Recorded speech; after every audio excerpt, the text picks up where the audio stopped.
पर लेके आता हूँ दोबारा वापस। अगर सब कुछ सही चलना है तो सब कुछ सही चलना चाहिए। बातें ये होती है कि एकनाथ शिंदे और बीजेपी के बीच कोल्ड वॉर चल रहा है। शिंदे जी को आपने मुख्यमंत्री नहीं बनाया, क्या बीजेपी ने उनको कोई वर्ड दिया था? क्योंकि बाद में वो काफी सारे नाराज से दिखाई दिए, गार्डियन मिनिस्टर हो, मंत्रिमंडल का बंटवारा हो। देखिए, जो हमने निर्णय किया शिंदे जी की सहमति से किया और शिंदे जी ने मैं स्वयं ये कहा कि मैं ये समझता हूं कि भारतीय जनता पार्टी के स्वयं के 137 आए हैं और 144 इज अ मैजिक फिगर। तो उन्होंने कहा कि मैं समझता हूं कि ऐसे समय पार्टी को अपना मुख्यमंत्री बनाना पड़ेगा और इसलिए मैं इसको स्वीकार करता हूं। इसलिए कोई जबरदस्ती उनके ऊपर थोपा गया ऐसी बात नहीं है और बिल्कुल सहमति से ये सारी चीजें की है।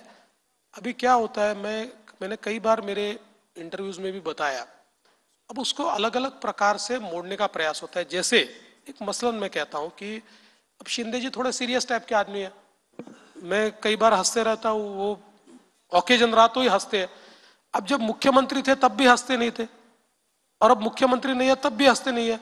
तब किसी ने कहा नहीं, अब लोग कहते देखो शिंदे जी तो हंसते ही नहीं है। अरे भाई, तब भी नहीं हंसते थे शिंदे जी नाराज है वो तो हंस ही नहीं रहे। अरे ऐसा थोड़ी होता है भैया। देखो, हमारा बहुत अच्छा समन्वय है, हम साथ में बैठते हैं, साथ में निर्णय करते हैं। हाँ, ये हो सकता है कि कुछ मामलों में जो मेरा मत हो उनका मत अलग हो सकता है, कुछ मामलों में हम दोनों का जो मत है उसका उससे अलग मत अजीत दादा का हो सकता है, लेकिन समन्वय से हम लोग निर्णय करते हैं। चलो, मुझे मालूम है आपको जाना है, आखिरी सवाल पूछूंगा। जी, एक आपका 2014 का कार्यकाल था, 5 साल का। तब आप नंबर 1 थे, उसके बाद आप नंबर 2 हुए, फिर आप नंबर 1 हुए। बस एक जानना है कि आप इस वक्त जिस तरह से काम कर रहे हैं महाराष्ट्र में, यानी कि अपनी मिस्टर क्लीन की छवि, एक तरह से आप कुछ भी कहें, लेकिन उसका एक शिकंजा आप कसना चाहते हैं और मंत्रिमंडल को क्लीन रखना चाहते हैं। तो जब आदमी 2 नंबर होता है तब काफी सारी बातें सीखता है, ऐसा लगता है। तो उस 2.5 साल के कार्यकाल में शिंदे जी के आपने क्या सीखा? नहीं, केवल उस कार्यकाल में नहीं। देखिए, मैं कहता हूं कि मैं अपने आप को एक बहुत ही मैच्योर्ड स्टेज में आज पाता हूं। जैसे 5 साल में मुख्यमंत्री रहा तो मैं तो कभी मंत्री नहीं रहा था, मैं उससे पहले 15 साल में विधायक था और उसके बाद फिर मैं सीधा मुख्यमंत्री बना।